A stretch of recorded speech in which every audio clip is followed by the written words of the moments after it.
Live on Channel 5. This is the 10 o'clock news with Deborah Norville. Coming out revealing secret negotiation between the Nazis and the Zionists in 1933, which allowed German Jews and their assets to go to Palestine. Rich Samuels joins us tonight with the story of the controversy behind the book and the author's struggle to write it. Rich? Deborah, with the rise of Adolf Hitler to power in the spring of 1933, the Jews of the world were faced with a dilemma. They could raise a cry of protest, a cry few would heed, or they could make a deal with Hitler, a deal that would bring a step closer their dream of an independent Jewish state. American Jews marched calling for the boycott of all German exports. Jews throughout Europe echoed that call, so did Jews everywhere.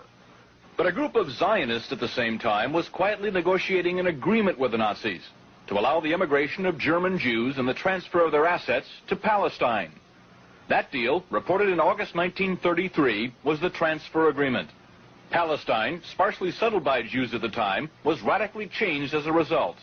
I lived in Palestine from 1933 to 1936, and we saw every week transports of German Jews coming to settle in Palestine. German Jewish settlement of Palestine was, for a time, official Nazi policy. These photos of Jewish life in Palestine, along with a lengthy text, appeared in 1934 in the Berlin paper Der Angriff. A Nazi Visits Palestine was the title of the multi-part series. A medal was struck by Goebbels in commemoration. On one side, the swastika. On the other, the Star of David. Hitler demanded one concession for the transfer agreement, that the call for a boycott of the Reich, raised by Jews here and elsewhere, be rejected by the Zionists. The Zionists made that concession. And so, while Nazis were marching in Germany, and while Jews were marching here, diplomacy was writing a more important story. In the Mediterranean, where the dream of a nation-state for Jewish people came a step closer to reality. The story in this book some will find hard to accept. You've never been told what the origin of Nazi is. NA is National Socialism, which was the German Nazis, and in 1923, there was a double agent who came to Hitler, and he said to Hitler, look, your Nazi party is not, your National Socialist Party is not getting off the ground. You need an alliance. And he suggested that they ally with the Zionist Party. So the NA of National Socialism joined with the Zionist Party in the World Zionist Party in 1923, and ever after was known as the Nazis, NAZI. The ZI was for Zionists, but of course no one knew that, because our popular mythology is that the terrible Nazis were attacking the Jews. But what we were never told is there was a great schism in the Jewish community of the world between the Zionists and the non-Zionists. You see, the non-Zionists were the Orthodox Jews who believed you could not have a Jewish state until the Jewish Messiah came. They didn't acknowledge Christ as Messiah, so they were waiting for their own Jewish Messiah to come. Then you would have a Jewish state, and that Jewish state would rule the world. But the Rothschilds in 1828 decided they couldn't wait for the Jewish Messiah, so they started what they called Reform Judaism under Moses Hess. And Reform Judaism said, yes, you can have a Jewish state before the Messiah comes. And the reason you could have it was the Rothschilds had made so much money, they said, we'll buy our own state. So the Rothschilds sent people out to the Middle East to have Jewish settlements, and which is today the state of Israel, totally created by the Rothschild money. And so Reform Judaism then became the cause of a great schism between Orthodox Jews and Reform Jews. Now, no one has ever told you this, I'm sure, but you think that the Jewish community is monolithic. In fact, it's split sharply down the middle. But even today, they have riots in the Jewish parliament between the Orthodox Jews and the Reform Jews. And they cannot agree on anything because the basic premise is a fundamental disagreement over whether a Jewish state should even exist today.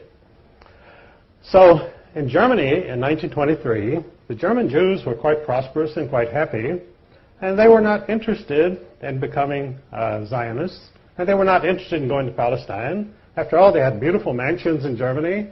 They had symphony orchestras, they had art, they had everything, and they were accepted in the community. As Ezra Pound said, Germany was the least anti-Jewish country in Europe. When you went over into Poland and Russia, you had very strong feeling against Jews. But in Germany, they were accepted and happy, so why would you ever have an anti-Jewish government in Germany? And of course, Hitler, allying himself with the Zionists, he said, after all, you're right. He said, we have the same goals. And so he allied with the Zionist party, and the mission of the Nazis was to force the anti-Zionist Jews to accept Zionism. And this is what the concentration camps were about. They put the anti-Zionist Jews in the concentration camps, and they were placed under the direct administration of the Sonderkommandos, who were the Zionist Jews. So the concentration camps were run by the Zionist Jews in order to punish and get rid of the anti-Zionist Jews, which they did. And of course, that's a part of the Holocaust that you're never told, that this was a fundamental Jewish disagreement, which the German people, that Daniel Goldhagen wrote a book in which he said all Germans cooperated in their anti-Jewish feeling and the Holocaust, which was not true at all. The Germans did not even know what was going on, most of them. It's just like in the United States, when we were perfecting the atomic bomb and bombed Hiroshima and Nagasaki, the American people knew nothing about it. It was forbidden to mention the atomic bomb. I was serving in the Air Force at that time. We never heard of any atomic mission or atomic bomb until the bomb was dropped on Hiroshima. So you could say the American people are guilty of the greatest atrocity, the dropping of the atomic bomb on Japanese civilians. But that isn't true. The American people knew nothing about it. I knew nothing about it in the Air Force. And I was right there. So these things go on without the knowledge of the people or the approval of the people. But of course, they have to accept the results. These things happen, and you're stuck with it. So this is the real story of Zionism, that the Nazis.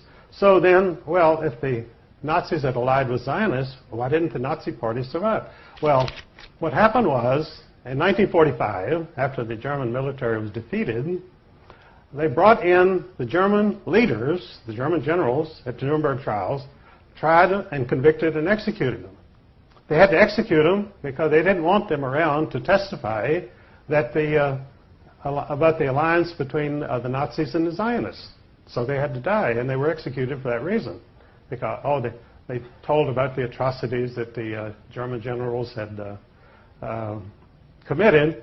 But German generals are like any other generals. They don't really commit atrocities. The troops under their command may commit atrocities, but they don't commit any atrocities themselves. These German generals didn't go around shooting Jews or anybody else. But they were executed, and so the Zionist secret was safe.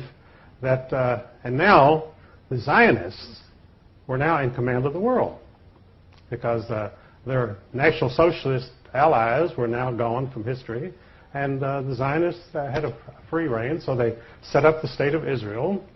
And in fact, some Jews themselves even claim that there should be a statue to Adolf Hitler in Israel because he created the State of Israel, which is absolutely true. Without Adolf Hitler, Israel would not exist. The Jews would still be dispersed and they would have no country. But George Steiner, a very famous Jewish writer, proposed this about 10 years ago. He said, why don't they put up a statue to Adolf Hitler in Israel? Well, they're not likely to. And because there again, the big job of the criminals is to keep the truth from the people. They won't, not only do they want you not to find out anything, but they flood you with disinformation. Most of the stuff that you get in the press is absolute lies. And if it's not lies, it's spin or distortions. In other words, they give you 10% of the truth, and the rest is all distortions.